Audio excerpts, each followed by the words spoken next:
Hey again, it's great to be back with you. Ryan Miller here with Etna Interactive, and we're going to talk today about a phenomenon that, well, many of you are experiencing, which is a burst in patient demand.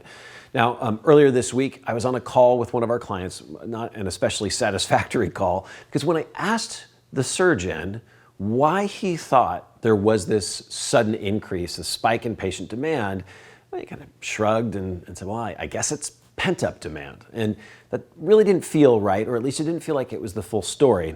And because we have to make decisions based on understanding the demand in our practice today and what we expect for the future, we wanted to, well, look at the data we had available and see how that can help us understand what's really happening.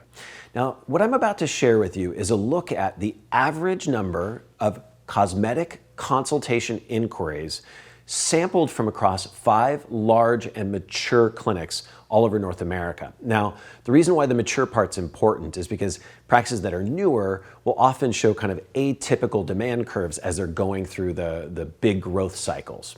So what we find across these clinics in a typical year, this is taken from 2019, is at the very beginning of the year, January, February, March, generally sees increased demand for consultations. There's more inquiries coming in.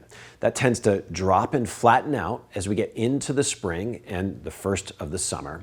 And then as soon as fall starts and the kids are getting back to school, the holidays are upon us, we see those drop again a little bit more and often stay flat, sometimes with peaks as we get into that kind of end of year December timeframe. Now the curves vary a little bit in specialties like ophthalmology, but there are established curves that we can look at.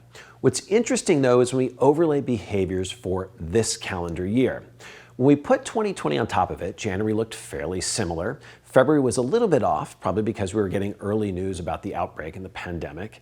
But as soon as we hit March and clinics begin to close, we see consultation requests drop. Now granted, they're not going to zero. You can see that on the screen in the 25 to 35% decline in interest in services. I think at that point, people weren't sure how long this was going to last. As we get into April, we see that in this cohort at least, all of them had adopted virtual consultation programs, and the number of consultation requests actually bumped back up when the offices were closed. Surprising. What's more surprising though are the next 3 months. As we look at May, June, and July, the amount of consultation requests not only jumps up, but it actually significantly exceeds 2019 peaks for the same period of time. Now, to help you understand the magnitude of difference here, let me color in red for you on the screen the declines that we saw. It's actually not very significant, but the growth that we've seen, the gains in excess of typical behaviors, this is the part that makes us shrug a little bit. Because certainly pent-up demand explains part of it. We might argue that the red is the pent-up demand. The amount of consultation requests we would have normally expected that got delayed and that are coming in today. But the number of consultation requests actually far outstrips the amount of red that you see on the screen. The green is clearly bigger. So what's driving that? And we might theorize, and I don't know that any of us really know, that it's the dropping of certain barriers, right? People have time off, so it's easier to plan surgeries where they can recover in the privacy of their home. People are staring at themselves in the camera all day long, so they're maybe feeling additional motivation to make enhancements, specifically in the cosmetic arena. We see people with extra money. Even people who are working are getting stimulus checks or were in the beginning of the year, and that may be lowering some of the financial barriers that people experience.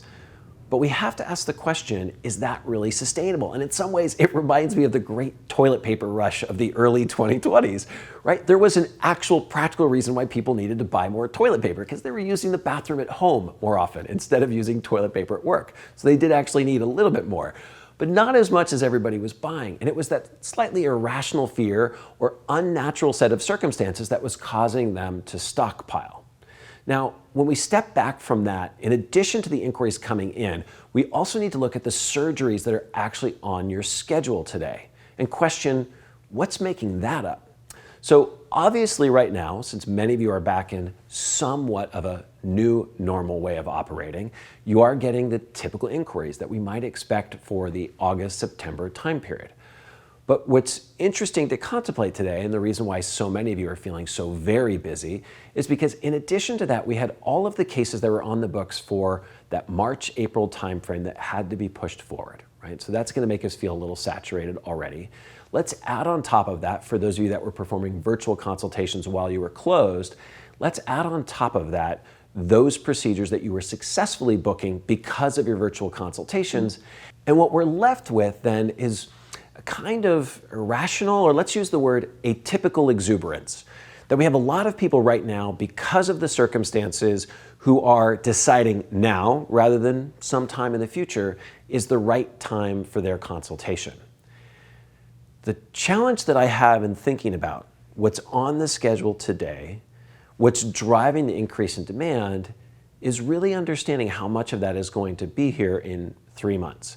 Now, I certainly am not going to be an alarmist and say it's all going to go away immediately, but some of the things that I know that are on your schedule today, like those consultations or the procedures that you were already scheduled to book in the earlier part of this year, the ones that you're able to accumulate during virtual consultation season in March and April, you're going to work through those fairly quickly. And I've got to ask the question, what are we really going to be left with? So here's my challenge for clinic leaders, is to step back and really ask yourself, looking at your schedule today and the fact that you're probably booked several weeks or months into the future, how much of that is going to clear away, leaving a more typical type of operation going forward?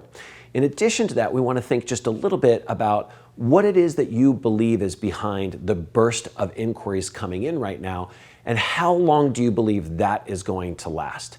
And a little bit of a nagging question that I have in the back of my own head is, how much are we robbing Peter to pay Paul? Right? I joked a little bit when I was talking earlier about the toilet paper, but I'll be honest, I'm not going to need to buy toilet paper again probably until late 2021. And I wonder, with some of this really big upsurgence in the number of consultation requests that we're seeing right now, how much are we actually stealing from the available market pool that might potentially result in a decline later on? Now, for those of you that are looking and saying, I get it, I'm on board, and I do think that there's the possibility that I need to be thinking about the long term. We've shared this article a couple of times. It was a fantastic study that was published in HBR, looking specifically at the companies that most successfully have weathered historic recessions. And again, the advice is fairly straightforward. Cut costs where you can, continue to market, and invest in innovation and assets that make you more competitive. Right? So it seems fairly straightforward. But for those of you that want to do something more explicit about ensuring that you have a stronger future, greater security, perhaps it's ironic that in February, before this all came down, we recorded a short webinar that looked at 4 things that we felt practices could and should be doing to really engage in kind of a future-proof type of marketing. And our recommendation here is, even if you're feeling that things are going great today, anticipate that there might be a time when things are a little slower in the future, and start looking now at how you can make smart investments in long-term marketing projects that are going to make you a stronger and more competitive clinic. Thanks again for tuning in. If you have questions or comments, leave them below in our blog, and we'll look forward to hearing back from you about what you think is behind this big increase in demand from elective medical patients today.